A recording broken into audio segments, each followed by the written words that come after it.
Mary Capagrossa. And Rick Capagrossa. And we have the Marais Pilot and Pictured Rocks Review and the Great Lakes Pilot, also known as Great Lakes Mary. And we've had it for 20 years. 20 years ago, 20 years. September. Primarily, we wanted to get the paper out of town. We wanted to make it a friendly paper. We wanted people being attracted to Grand Marais, a tourism type publication, and I think we did that. You know, the paper really grew faster than we could afford.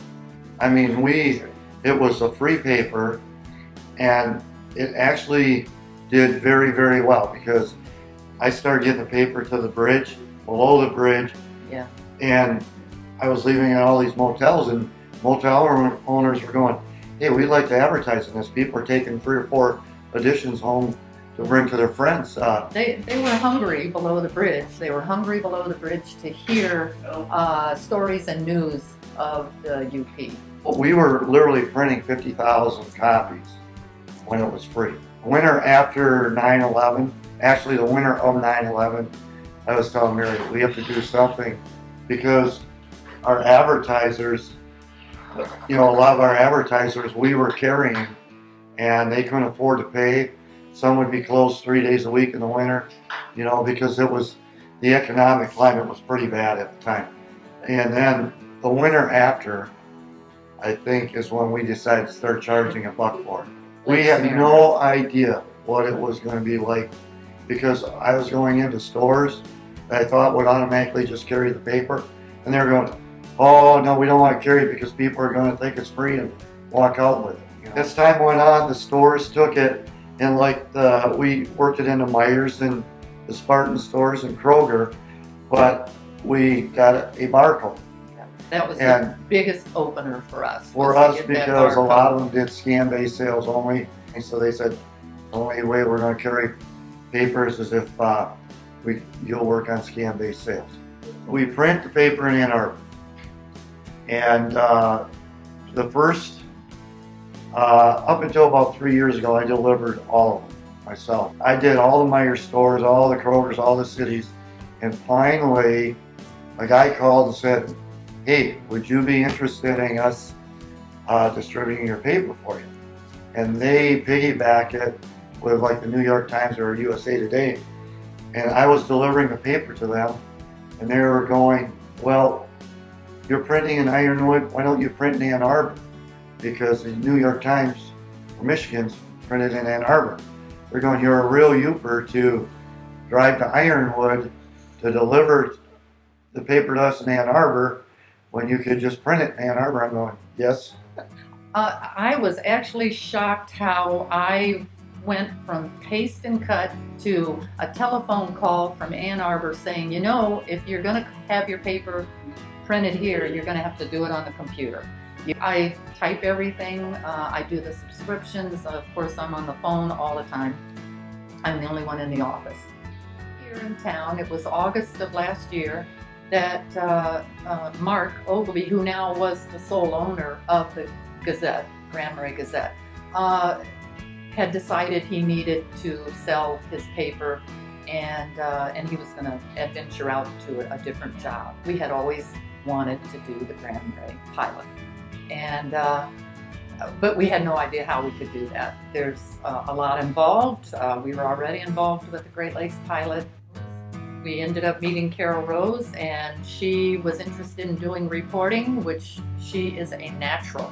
She is just a wonderful writer. You really get to know the people she interviews and writes about, and it was all positive stuff. And I am thrilled to be with the paper. It's exciting. I love interviewing. I love talking to people. We feature businesses, and the businesses mainly of our advertisers is what we're featuring, and that's a fun thing too. We do reporting, like just the facts, recorded on the dredging and the breakwall and things like that, where we go out, we make sure the facts are true. And Facebook. And Facebook, that's a really big part too, is any business that advertises with us, we anything that they have to offer in between issues, we put it on Facebook.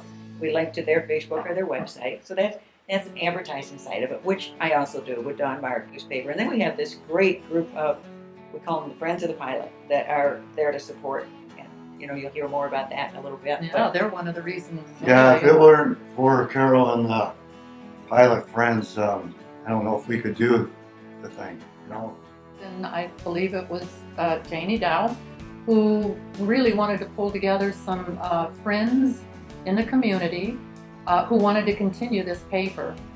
Well, I'm Virginia Miner, and I kind of got started when I wrote about a trip journal with a Soldinsky woman. I can't think of what's her name. Rosie Vaudry.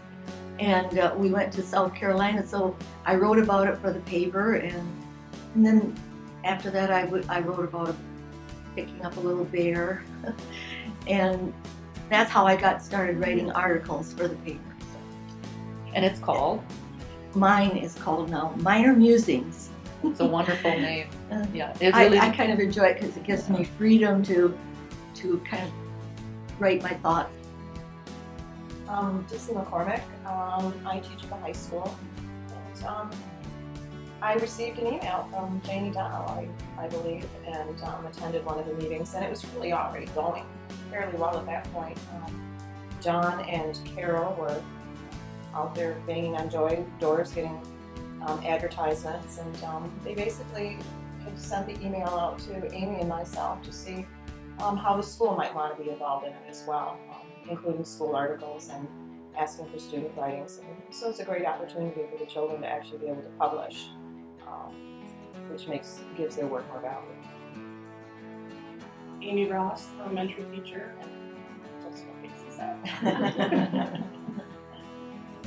Sal Brooks, and I am basically a folder every other Wednesday afternoon. I get my sisters out to pull the paper, and Janie puts the labels on, and away we go with the mailing.